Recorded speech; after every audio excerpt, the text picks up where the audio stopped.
What's up, my people? And in this video, I'm gonna be sharing why if you can't beat the banks, you need to join them. And also why this one thing I learned this year, which I wish I learned 10 years ago, that'll really set you apart from the rest of the people in the world who don't think like this. So stay tuned. Jamal, man, this beat is crazy.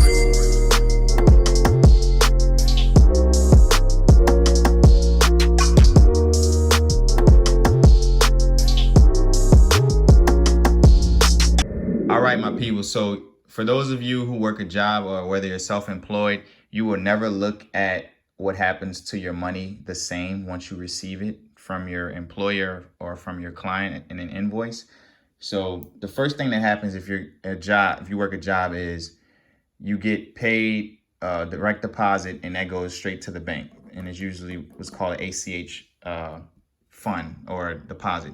Then what happens is the bank gives you a little bit of interest for having your money in there, but really it's pennies. So I'm gonna put the cent for C. I'm gonna put the C for cent.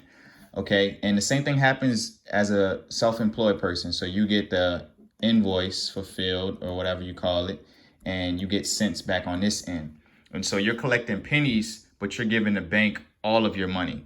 Now with the expectation that you can use it at any time, but at the same time, your money's not growing. And it's easier to make money grow when you have money. So with that being said, and this is assuming that you aren't putting it in investment accounts and things like that. This is like assuming that you put all your money in the bank and a little bit in savings. All right.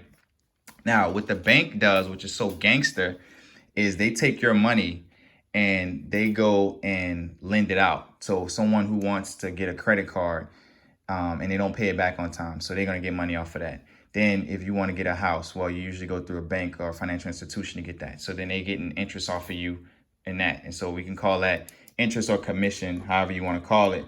But they're getting paid in each one of these scenarios. Then that same money that you gave them from your job and the other person gave from their business or vice versa, they're now lending it out for people who want to start their own business, and then they get a loan. Boom.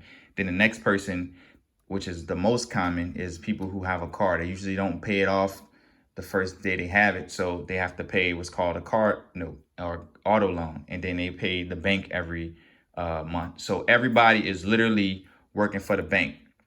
Now, the way that you can beat that if you have little to no money is everybody has a savings account, and this is what's I'm about to put into perspective. So I bank with Chase, and I bank with pretty much all of these banks, but mostly I do most of my business with Chase. So I'm gonna use Chase in this example. So to buy a share with Chase costs, as of today of this video, at the time of this video, is $116.23, right? So every quarter or every 3 months, they give you 90 cents for every share that you have. So if you have one share, you get 90 cents. In the course of a year or 12 months, you'll get $3.60. Now you take that same perspective, and you have 0.01% being accrued. If you had put that same amount of money into an interest savings account, then you're not even getting nowhere near that. It's probably just a few pennies. But I did the math on it. If you had $500 in a savings account with Chase, you would get only return on that at the end of the year would be $505. And that's at having $500. So you will almost make more by having just one share with Chase. Now, let's say you have $500, and we'll just round this down to 100. So let's say that you had $500 invested with Chase.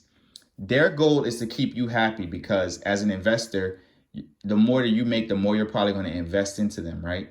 And that's how they grow and be able to lend out money to these places without, also depending on the money that you bring in from your bank account.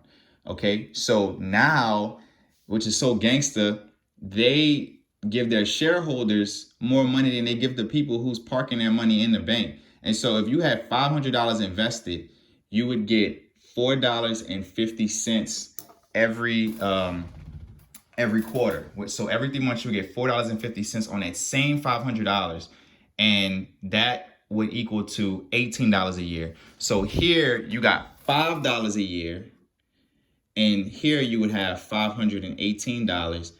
Not to mention the the amount of money that can happen, because you own a share. So the share can go up and go down. And most people that I tell this to, they complain and say, well, the share price can go down. Well, let me tell you this, with the rate of inflation and the rate of your savings, you're guaranteed to lose money. So why not take a chance, a calculated chance on growing your money as an investor with the bank? Because we know that the banks are probably gonna be the last thing to fail if the world falls apart. And you now know that you're going to get a guaranteed what's called a dividend. These are dividends, and Regions is $15, Capital One is 86, and Bank of America is 27, and they all pay out every quarter. So you're literally going to win by investing with the bank. So the way to beat them is to invest with them, not to put your money in the bank.